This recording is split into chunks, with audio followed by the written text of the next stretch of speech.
Hello everybody and welcome back to the History of Humankind. In the last episode we discussed some of the myths and gods of the ancient Sumerians. In this episode I want to do a review of everything we have learned up to this point about Mesopotamia from Neolithic times through the Chalcolithic and up until about 2350 BCE when the Akkadians conquer the Sumerians. So we see to the far left up here a settlement made of mud brick. This is from Çatalhöyük in modern-day Turkey, founded around 7500 BCE. And here we find early examples of plant and animal domestication. There was no central temple complex, which suggests that their rituals were much more popular and egalitarian than in later times. So Çatalhöyük was in Anatolia, about right here, modern-day Turkey. So not quite in the Fertile Crescent, but it would definitely influence later migrants to the area. So the Sumerians belonged to southern Mesopotamia, in this area around here. Mesopotamia means, if you remember correctly, the land between the rivers Tigris and Euphrates, running down to the Persian Gulf. We talked about some of the Neolithic innovations, including copper smelting from around 6500 BCE in Çatalhöyük. We talked about the development of pottery kilns around 6000 BCE, and the ard plow, and also this wheel here, and how all of these developments would later affect the early dynastic period of Mesopotamia. If we fast forward from Çatalhöyük to the Ubaid period, we find the cultural center of Eridu, developed around 5400 BCE.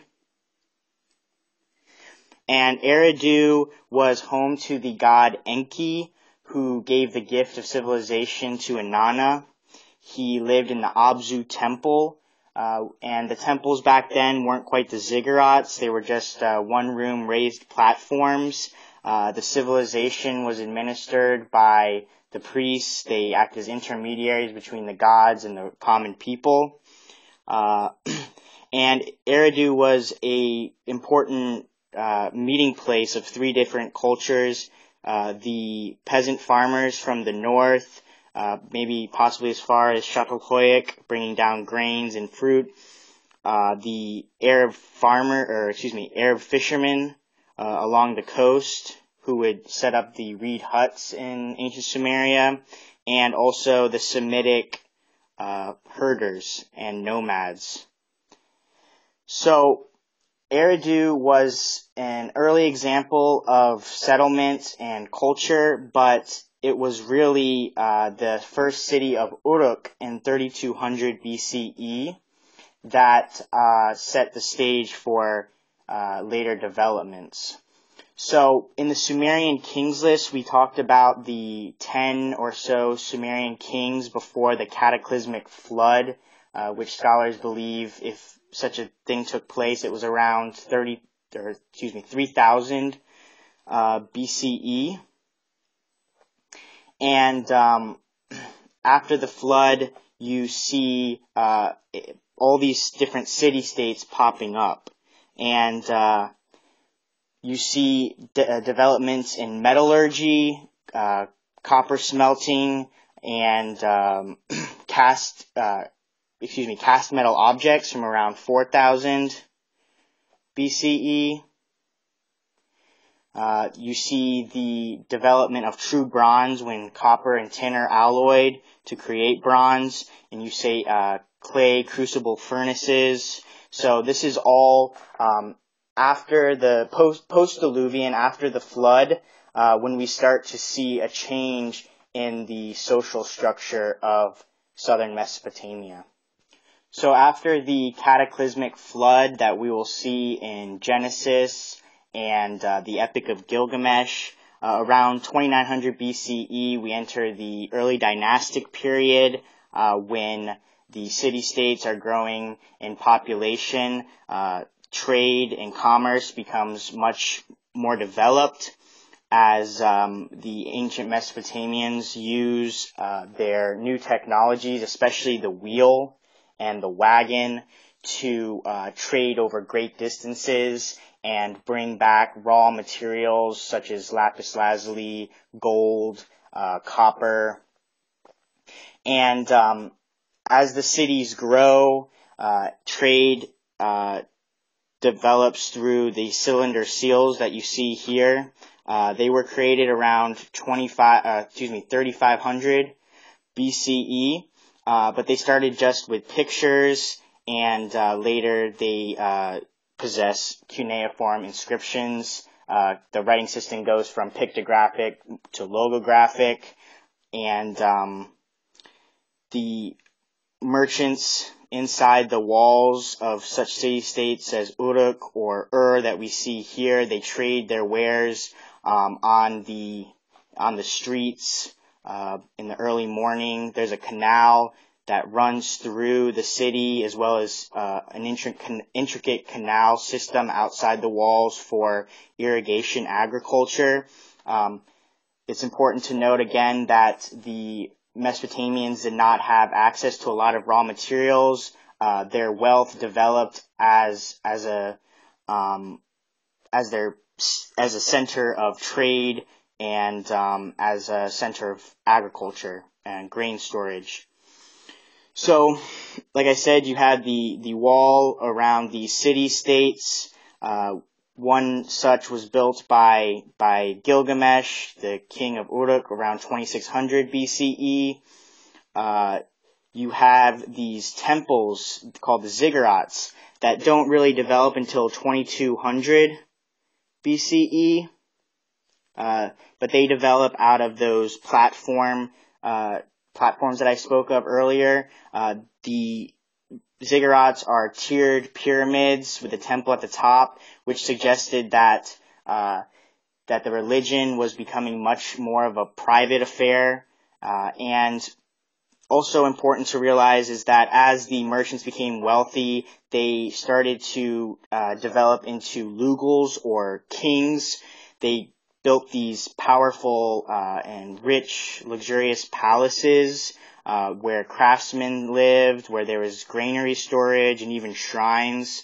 And the power really shifted from the priests of the Ubaid period to these lugals, and they oversaw afterwards tax collectors, administrators, and of course the priests. And this is what we'll see happen also in ancient Egypt.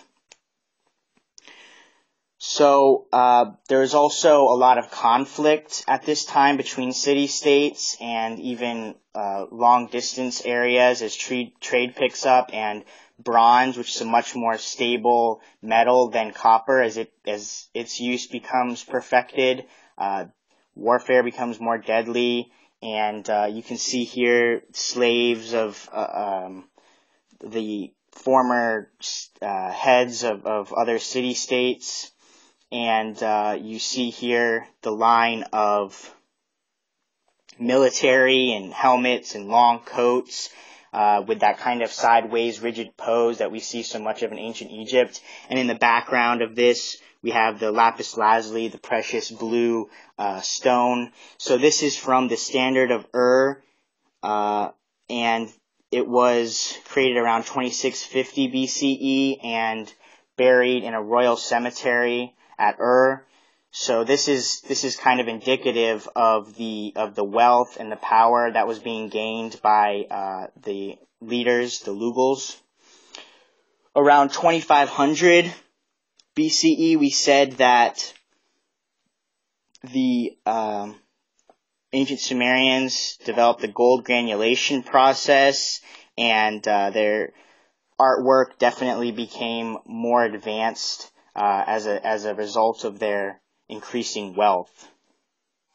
So in conclusion, I just want to emphasize the shift in power from priests in the pre-dynastic period to the kings and lugals in the luxurious palaces of the early dynastic period, as attested to in this 2650 BCE piece called the Standard of Ur. And here, once again, you have the king who's higher than his servants, and other wealthy people, merchants. Those are the higher classes with gold cups.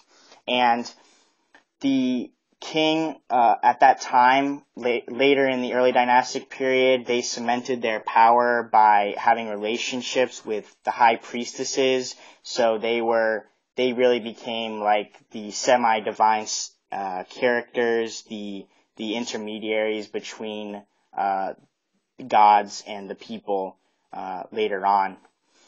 So in the next episodes, we will look at the Akkadian conquests of the ancient Sumerians and see how their culture overtook the Sumerians, but also at the same time adopted many important innovations from the Sumerians, especially cuneiform. So thank you for listening, and see you in the next episode.